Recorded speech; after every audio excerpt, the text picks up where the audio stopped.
আর হ্যাঁ, তোমাদেরকে একটা কথা বলতে ভুলে গেছি, কি আমি কিচ্ছু মনে রাখতে পারি না।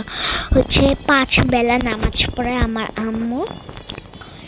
5 বেলা নামাজ পড়ার পর তারপর হচ্ছে এসে নামাজ পড়ে। হ্যাঁ, তো এসে নামাজ পড়ার পর আমাকে পড়তে বসে 5 ঘন্টা। 5 ঘন্টা পর পর মানে যে ইয়ে রাতের যে আজানটা দেয় ওইটাতে পড়তে বসে,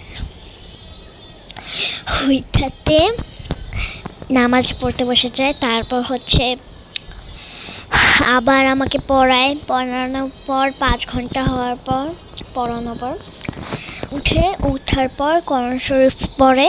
তা আবার 1 ঘন্টা, হ্যাঁ 1 ঘন্টা পরে 1 ঘন্টা পড়ার পর আমরা রাতবেলা এসে সব ভুলে যাই। আমি যে বলবো যে কোরআন শরীফ পড়ে সেইটাও। আচ্ছা যাই হোক, পড়ার পর আম্মু হচ্ছে, তারপর আমার আম্মু রাতের বেলা আমরা 2জন খেয়ে দিয়ে আসার পর আমি আম্মুর জন্য বিছানা তৈরি করে, মাও তো কষ্ট করে নাকি, মায়ের জন্য এইটুকুটাও করতে পারবো না। তো আচ্ছা ঠিক আছে, যাই হোক, ঠান্ডা করছে, এসিটা বন্ধ করো। তো ঠিক আছে, তো বন্ধ। তো বিছানা করার পর আমি সব ভুলে যাচ্ছি।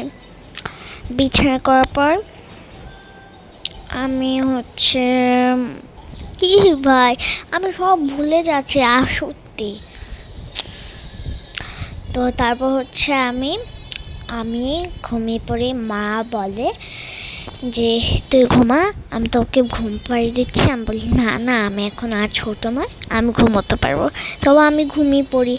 তারপর মা রাতের বেলা আমি যখন হালকা হালকা ঘুমের মধ্যে পড়ে যাই তখন আমাকে ঘুম পাড়িয়ে দেয়। এরকম মা পাওয়া অনেক কঠিন। আচ্ছা যাই হোক, আমি অনেক লাকি এরকম মা পাইছি যে।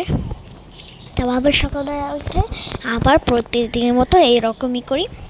তো আজকে তোমাদের কেমন লাগলো আমার এই ঘটনা শুনে, মানে আমি সারাদিন কি করি না করি এসব শুনে অবশ্যই কমেন্ট করে জানাবে কমেন্ট বক্সে। তো আজকাল সবাই বলছে যে তোমার কমেন্ট বক্সে তো কমেন্টই করা যায় না। আচ্ছা যাই হোক, ঠিক আছে, আমি দেখবো একটু কি সমস্যা, কেন কমেন্ট করা যায় না আমি দেখবো। তারপর তোমরা ইচ্ছা মতন কমেন্ট করতে পারো। তো ভিডিও শেষ হয়ে যাচ্ছে, ওকে বাই। আর লাইক করে দিও, সাবস্ক্রাইব করে দিও ভালো লাগলে ভিডিওটা। বাই।